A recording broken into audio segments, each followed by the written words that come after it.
Bonjour, je suis Susanna Choa. Bienvenue à la beauté du vin. Bonjour, je suis Michel Cloutier. Aujourd'hui, on va parler de cépages, entre autres, Susanna. Oui, Également, on visite le vignoble La Mita de l'île d'Orléans. On va d'ailleurs tout de suite écouter cette première capsule. Acheter, c'est un grand mot. Je suis sur la ferme de mes ancêtres. Je suis un des insulaires de l'île d'Orléans, natif de l'île, que j'ai décidé, dans début quarantaine, de partir un vignoble à l'île d'Orléans. C'était un défi je vous dirais, de montrer, même dans un climat nordique, il y avait quelque chose à faire avec le vin au Québec. On sait que le climat est très froid, les vins de glace, vendanges tardives, c'était très bien pour le Québec et en même temps, avec les années, il y a eu des vignes qui sont adaptées au climat nordique. Fait qu'on a agrandi notre variété. On a beaucoup de variétés, tout près d'une trentaine. Des dernières années, on est en train de planter des vinifera comme le Pinot Gris, Pinot Noir, Riesling, Chardonnay, ce qui on les met sur protection parce qu'on sait que dans le mois de janvier, au Québec, il ne fait pas de la température qu'il fait maintenant. Il fait extrêmement froid pour la vigne de résister au froid et les vents, tout dépendant de la quantité de neige qu'on a sur les vignes pour les protéger. C'est sûr que les vinifera sont protégés sur des toiles géotextiles pour être capable de passer l'hiver. Ici, on reçoit beaucoup de touristes. À l'intérieur, on a une map monde qui nous montre d'où ce que ça vient, de l'Australie, aller jusqu'à Vancouver, le Brésil, le Chili, l'Indonésie, le Japon, l'Afrique du Sud, la France. Beaucoup de Français, et c'est de prouver que même il y a des Français qui arrivent ici et qui disent « Oh, vous faites des vins? On ne pensait pas qu'il y avait des vins au Québec dans le climat que vous avez. » Ils goûtent nos vins et restent très surpris qu'est-ce qu'on est capable de faire avec les hybrides qu'on a ici. On fait les blancs, on fait 2 blancs, on fait rosé, rouge, on fait un demi-doux en blanc, on sait qu'on fait les vendanges tardives, vin de glace. On est en appellation IGP, Indication géographique protégée. C'est certifié par Écossaire Canada. On fait aussi des vins qui sont mutés avec de l'alcool, qu'on appelle des vins fortifiés. Présentement, depuis l'an passé, 2018, on fait partie de l'Association des vignerons du Québec et on est en appellation contrôlée sur les blancs, rosés, rouges et vins de glace. Le vin de glace, on est en appellation contrôlée depuis 2014. Ça veut dire les vendanges de 2014. On a des cahiers des charges à respecter, on a un agronome qui vient faire la vérification, Écossaire vient à l'improviste. Il arrive et puis il vérifie, voir si on respecte le cahier des charges. Il regarde si tout, partir de la vigne, aller à la bouteille, on est capable de retrouver toutes les étapes. Puis en même temps, ils viennent faire vérification de nos cuves, des quantités pour voir si on n'a pas rajouté plus de raisins dans notre production, parce que la production, elle est suivie du début, elle est jusqu'à la fin, à la mise en filet. Puis ils peuvent passer nous voir lors des pressages de raisins, comme ils l'ont fait il y a 2 ans sur les vins tranquilles, pour vérifier si on respecte le cahier des charges, les taux de sucre dans le degré Brix, si on respecte dans les blancs les degrés Brix minimum qu'on peut avoir. Et comme nous, ici, ils sont venus vérifier, puis on était en haut du minimum. Oui, dans le vin blanc, on a l'héritage qu'on a fait un demi-doux qui est bien avec les crustacés, l'apéro. On est Vandal-Cliche et Muscat. On a commencé à planter du muscat parce qu'on sait que le muscat, il est dans les fruits tropicaux, dans les arômes. On a aussi le Vandal Cliche, que c'est agrumes. On fait aussi un vin blanc boisé, qui est la barrique. On est légèrement boisé, 100% pur Vandal Cliche, on produit un vin qui est extrêmement sec, à 1,3 g de sucre. On a aussi notre fameux rosé L'Aube, qu'on est avec le Radisson Sainte-Croix et Pionnier, qu'on a un très bon rosé, qu'il est demi-sec. On fabrique un rouge, demi-sec aussi, depuis le millésime 2016. On s'est aperçu qu'avec les vins extrêmement secs, quelquefois, c'est plus difficile à vendre parce que le monde aime quand même les vins qui sont demi-secs. On est ouvert ici à la boutique l'été et on sait qu'à l'été, si on a des vins de terrasse, c'est beaucoup plus intéressant à aller prendre un verre. On fabrique aussi un pétillant rosé qui est le Rubis, qui est fait avec du Céval noir et du Sainte-Croix, qui est très aimé. On est gazéifié, mais pas de méthode champenoise. On fabrique un demi-doux en blanc, 100% Vandal Cliche, qui est cueilli un peu plus tard en saison. Et on a environ 25 à 30 grammes de sucre par litre. On a notre fameuse Vandal Cliche, notre fameuse insulaire, qui est notre vendange tardive, qui est fait de 100% Vandal Cliche avec des arômes de mangue. On trouve ça très bien servi avec des fromages ou à la fin d'un repas. On a les vins fortifiés, qui sont les plaisirs blancs, plaisirs rouges. C'est des vins qui sont mutés à l'alcool de grain. Le blanc va se prendre très bien en apéro, tandis que le rouge, avec un très bon chocolat noir ou quelqu'un qui est amateur d'un bon cigare, c'est très intéressant. C'est des vins qui sont à 17 d'alcool. On produit aussi notre fameux vin de glace, qui est le verglas, qui est très aimé des touristes parce qu'on roule aux alentours de 150 à 200 grammes de sucre, tout dépendant des millésimes. Présentement, on est sur le millésime 2015, on est à 155 grammes de sucre par litre. Ça va accompagner un très bon foie gras. C'est très intéressant, ou avec un dessert à la fin, mais moi, je l'aime beaucoup nature seule pour vraiment goûter la pomme caramélisée, mais il n'y a pas de pomme dedans. C'est parce qu'on a concentré extrêmement les sucres et puis ça nous a emmené ces arômes-là en bouteille. On va maintenant parler cépage. Susanna, qu'est-ce qu'un cépage? Bon, d'abord, il faut savoir que la vigne, c'est la plante qui va nous donner les raisins. Les raisins, c'est les fruits les plus sucrés qu'on a ici dans la planète. Les raisins, c'est les cépages. Nous, à la maison, on l'appelle raisin, mais dans la sommellerie, dans le monde du vin, on va l'appeler cépage. La vigne, c'est la plante. Il y a Vitis européenne ou Vitis vinifera. On parle de la vigne, la plante. Donc, la Vitis vinifera ou européenne va nous donner les cépages internationaux qu'on connaît, par exemple, le Cabernet Sauvignon, la Syrah, le Chardonnay. Il y a un autre type, une autre sorte de vitis, la vitis riparia ou américaine.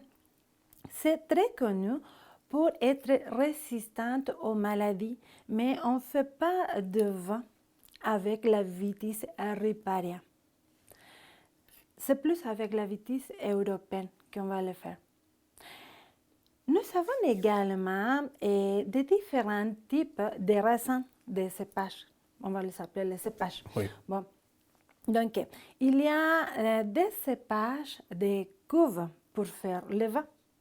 Il y a des cépages ou des raisins de table pour manger, ce qu'on trouve à l'épicerie. Il y a des cépages pour le doux, pour faire le vin et pour qu'on peut également manger. déguster. Oui, OK. exactement. Et il y a des cépages de chaudière pour distiller, comme pour un cognac, pour un brandy. Qui arrive dans les spiritueux, plus à ce Oui. moment-là. Oui. Certains types. Comme oui, certains types de Oui. spiritueux, comme les cognacs ou comme les brandy. Donc, il y a 4 types de raisins, de cépages. Par contre, nous avons également des cépages hybrides. Oh! Les cépages hybrides, c'est le croisement entre 2 ou plus cépages. C'est ce qu'on utilise ici au Québec à cause de la température. Les conditions climatiques, évidemment, qui Exactement. fait qu'on a besoin de vignes plus résistantes au froid, je présume. Exactement. Et voilà, par exemple, comme les produits de Bacchus, les Vidal, les Frontenac, les Ceibal, ils sont des cépages hybrides, résistants à nos hivers extrêmes. Il y a également des cépages autochtones. Autochtone. Oui, c'est simplement que sont des cépages qui seront donnés dans certains pays. Par exemple, le Portugal a environ 300 cépages autochtones, des cépages qu'on ne peut pas trouver ici. Par exemple, un arinto. C'est unique. Un cépage autochtone va être unique à la région d'où il vient. Exactement. Comme le cépage arinto, on ne peut pas le trouver ici au Québec, c'est juste au Portugal. L'Italie également est riche en cépages autochtones également. La Corvina, Molinara, les Sangiovese, ils sont des cépages qu'on ne peut pas trouver Ailleurs. partout. Non, sont des cépages autochtones. La viticulture commence dans la vigne, de la première goutte de sève jusqu'à le vendage. Après, ça vient la viniculture. C'est quand on donne les raisins à l'énologue qui va élaborer les vins et puis il va les embouteiller, étiquetage et voilà. Voilà, il y a une petite différence là, entre les deux. C'est Oui, celui qui élève la vigne, si on peut... Viticulture Celui et qui fait la culture. viniculture. Oui. Ah, celui qui fait la culture et celui finalement qui, en bout de compte, fait le vin. On va justement aller faire un petit tour du côté du Salon du vin. On a une série d'entrevues, comme vous le savez, qui a été réalisée par Susanna. On y va à l'instant.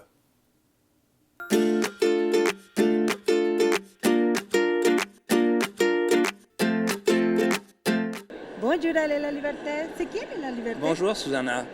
Alain La Liberté, c'est quelqu'un qui est né à Québec, qui n'est pas né dans le vin, D'accord. mais qui a grandi dans le vin, Oui. qui a joué beaucoup de rôles dans le domaine du vin.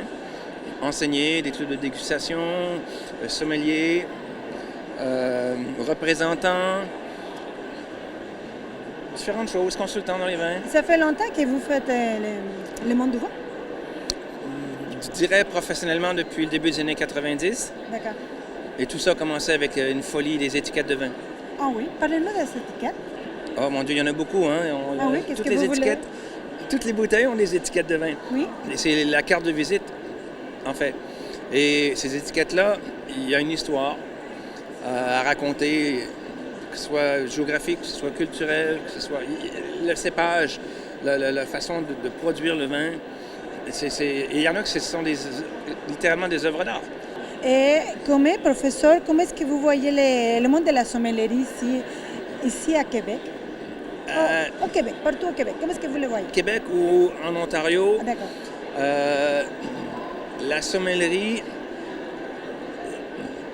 revient, en fait, les années 80, 90, 2000, c'était très, très enthousiaste. En fait, je pourrais dire qu'au début des années 90, c'est vraiment là où ça a démarré, avec Jacques Auron à l'école hôtelière des Laurentides, et par la suite, Don Jean Léandry à Laval, Patrice Tinguy à Sherbrooke, il y a Claire-Yann Bouteiller à Québec, Philippe Lapéry à Québec, Romain Clousson à Montréal à l'ITHQ. Donc, il y a de la formation un peu partout dans la province, ce qui est fascinant. Les gens sont enthousiasmés, ils ont soif de connaître. Sommellerie, service en salle, où je vois une grosse différence avec les 15 dernières années. Il y a eu le concours mondial de sommellerie dernièrement. J'ai vu les questions. Il y a 0,00001-2% des gens qui pourraient répondre à ces questions. Est-ce qu'on crée des bêtes de concours? On n'en sait jamais assez sur le vin. Plus on en connaît, moins on en connaît. Cette formation est excellente pour la consultation. En salle, le consommateur ne recherche pas ça, il recherche un plaisir. Il faut garder ça simple, terre à terre. Il y a tellement de débouchés pour qui fait le métier de sommelier, de sommellerie. Avec le changement de génération, les baby boomers qui vieillissent, la nouvelle génération, les milléniums, boivent moins, vont boire mieux. Est-ce que le rôle de sommelier va être le même dans quelques années? Si quelqu'un s'enligne dans le domaine du vin, moi je suggérerais aller en énologie, faire le vin. Apprenez. Je pense que sur le long terme, ça va être plus profitable que le sommellerie-service. On le voit, les restaurateurs recherchent des serveurs, ils ne sont pas vraiment intéressés à payer pour des sommeliers. Un sommelier va combiner deux tâches, la gérance, le management et le service, carte des vins, tout ça, animation. Mais bref, on pourrait discourir beaucoup sur le sujet. Alors maintenant, Susanna, on est à l'extérieur. Oui, finalement, une belle journée. Hein? On est dans les... Oui, une très belle journée. On est dans les vignes. On est à l'île de Bacchus. Oui. On est à l'île d'Orléans. Oui. Mais au domaine de l'île de Bacchus, Oui. mais il faut dire que l'île d'Orléans, ça a déjà été l'île de Bacchus au grand complet. On se souvient, Jacques Cartier, on en a parlé. Oui, c'est ça qu'on avait parlé quand Jacques Cartier est venu, a découvert l'île d'Orléans. Et puis, il a vu qu'il avait des vignes sauvages. Il avait tenté de planter les cépages internationaux, mais non, ça n'a pas marché. Là. Les conditions climatiques, évidemment. Oui, les conditions climatiques, exactement. C'est pour ça qu'au Québec, nous avons des cépages hybrides, que c'est le croisement entre deux ou plusieurs cépages pour la température. Les hivers sont extrêmes. Oui, effectivement. Alors, on se retrouve avec des vignes qui sont plus résistantes au froid. Exactement. Qui passent mieux à travers la période hivernale. Ici, justement, parlant de froid, c'est des vignes dans ce champ qui servent, je pense, à faire le vin de glace de l'île de Bacchus. Oui, c'est ça. Ou la vendange tardive, dans certains cas, dépendant. Mais ici, je pense que c'est véritablement leur vin de glace. Oui, c'est le vin de glace qu'on fait ici dans cette section de vignoble Bacchus. Ce que nous avons ici, c'est les cépages blancs Vidal. D'accord. C'est avec les Vidal qu'on fait, et par cryoextraction, les vins de glace. Il y a un nouveau produit ici à l'île de Bacchus qui s'appelle -8 degrés. Parce que c'était -8? Oui, parce qu'on fait les vendanges tardifs. Oui. On les fait soit à la finale de novembre ou au début de décembre, quand on va voir -8 degrés Celsius. C'est là qu'on va faire les vendanges trop froid. On fait les vendanges et puis tout de suite on va à faire la vinification. Le processus au niveau de la vigne, peu importe le type de vigne, je présume que les étapes sont les mêmes au courant de l'année. Qu'est-ce qui se passe dans ce processus-là, précisément? On parle de cycle végétatif. Oui. Mais c'est sûr que si au Québec nous avons notre température, ce n'est pas les mêmes dates qu'à la France, par exemple. Je présume. À l'Argentine, par exemple, au Chili, par exemple. Donc maintenant, nous savons... on va commencer la première étape du cycle végétatif avec une goutte de sève. D'accord. Pendant le printemps. Et on va faire la taille. La taille, c'est coupée pour donner la forme à la vigne. Et puis, ça va commencer la brotation, le débourrement. Est-ce que j'ai bien prononcé? Oui. Le débourrement. Et puis, nous sommes dans l'étape de la nuaison. Okay. Est-ce que c'est bien oui, la nuaison, effectivement. Excuse-moi mon français. Après, si on va regarder qu'ils sont des petites baies qui vont devenir en fleurs. Donc, la prochaine étape, c'est la floraison. Okay. Que les fleurs vont devenir les raisins. Et là, les fameux raisins qu'on va pouvoir récolter durant les vendanges, qui vont à pas confondre avec les vidanges, c'est pas la même journée. C'est à l'automne, les vendanges qui, à ce moment-là, on récolte les raisins et on va pouvoir faire le vin. D'ailleurs, si on était à la période des vendanges, on verrait que les vignes seraient beaucoup plus hautes. Là. On dépasserait les fameux fils qui ont été installés. Ce n'est pas pour rien qu'ils sont là, c'est que ça permet aux vignes, justement, un peu comme une plante... De conduire la vigne. Une plante grimpante, non, grimpante, pardon, de pouvoir continuer. Ça, c'est pour conduire la vigne. Oui, exactement. Oui. Parce que pendant le cycle végétatif, donc, quand on va voir les raisins verts, soit c'est pas rouge ou blanc, ils vont devenir toujours verts. Et c'est jusqu'à la véraison qu'on va voir les changements de couleur. As-tu déjà vu une grosse grappe avec toutes les couleurs, là? Ça, c'est la véraison. C'est la plus belle étape visuelle. Oui, parce que là, tranquillement, les raisins changent de couleur. Exactement. Mais avant les vendanges, on va faire le fouillage parce que des fois, beaucoup de feuilles, et ça va nuire. Ça va nuire au développement du raisin, donc on retire quelques feuilles pour permettre au raisin de pouvoir devenir plus gros, plus charnu.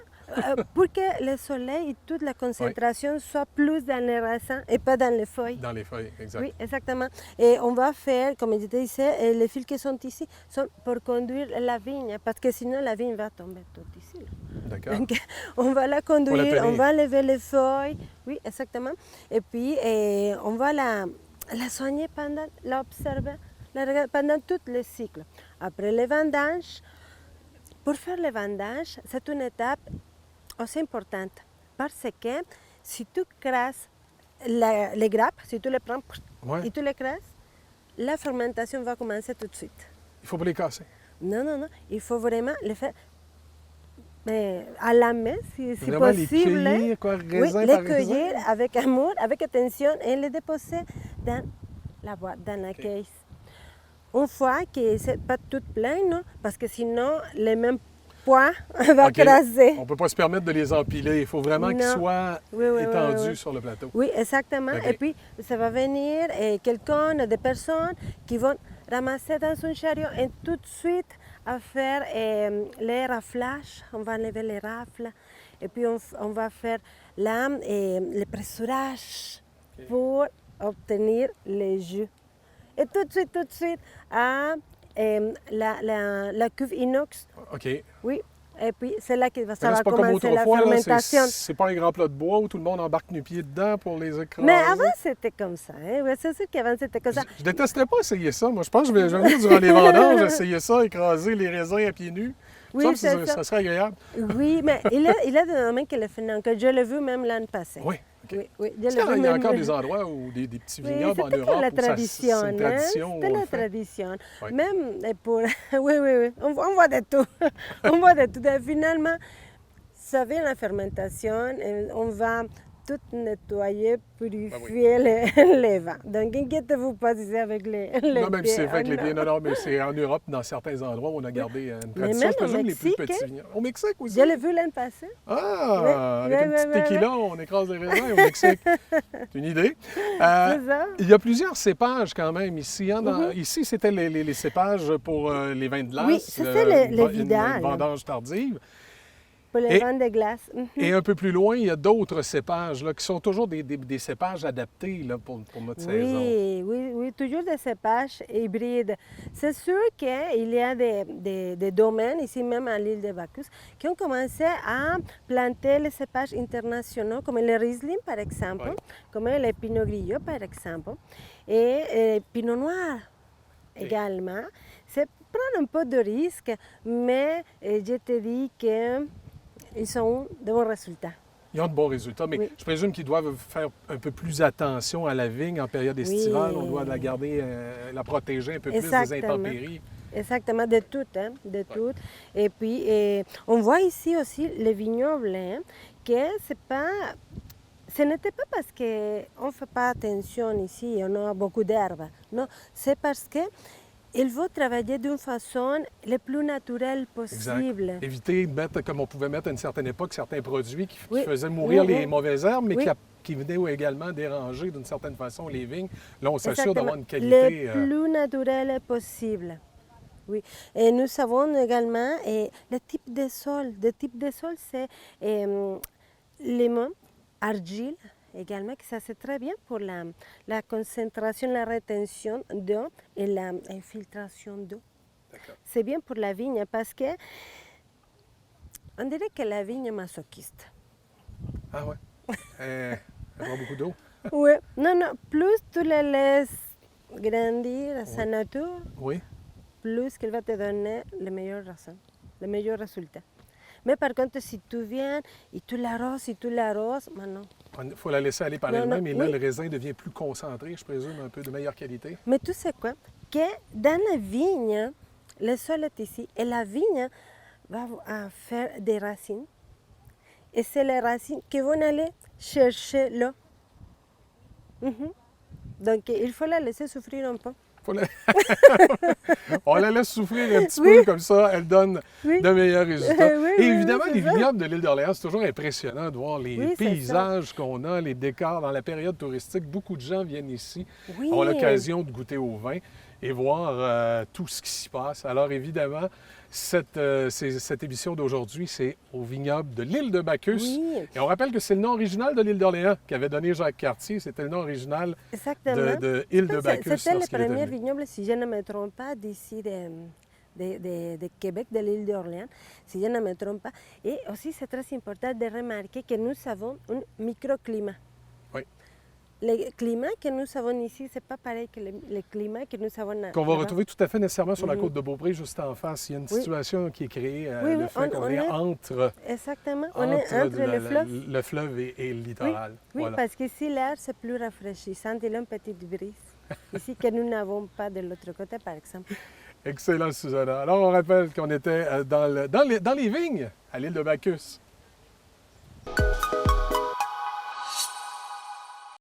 Voilà qui complète cette émission. Merci beaucoup encore une fois, Susanna. Merci, Michel. Merci pour avoir été avec nous. À bientôt.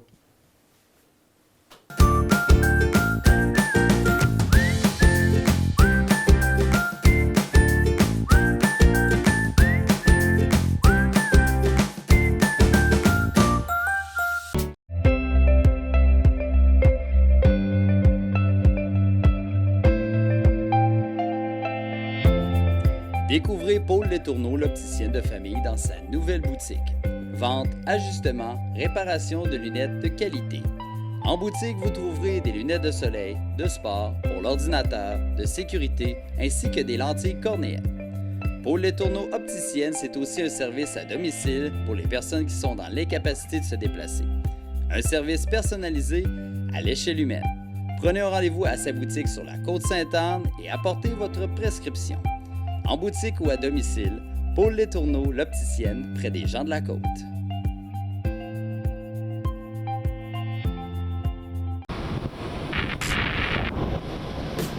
Épandage de la Côte possède une flotte de 3 camions, spécialisés dans l'épandage de tout genre. Munis de 2 courroies, dont une de 19 pieds extérieure, chaque camion peut épandre sable, gravier, terre noire, paillis de cèdre et autres agrégats. Peu importe l'endroit, restreint ou difficile d'accès, nous épandons jusqu'à 19 tonnes de matériaux, jusqu'à 100 pieds en environ 20 minutes, ce qui diminue le coût et la durée des travaux. Contrairement aux méthodes traditionnelles, nos camions le font qu'en 2 étapes. Le chargement directement à la carrière et l'épandage sur les lieux de vos travaux. Terminez la mobilisation d'équipements qui entraînent des bris sur vos terrains, les travaux supplémentaires, la contamination du sol et la perte de matériaux. Évitez les montagnes à étendre et gagnez du temps à profiter de l'été. Épandage de la Côte, un partenaire, peu importe la saison.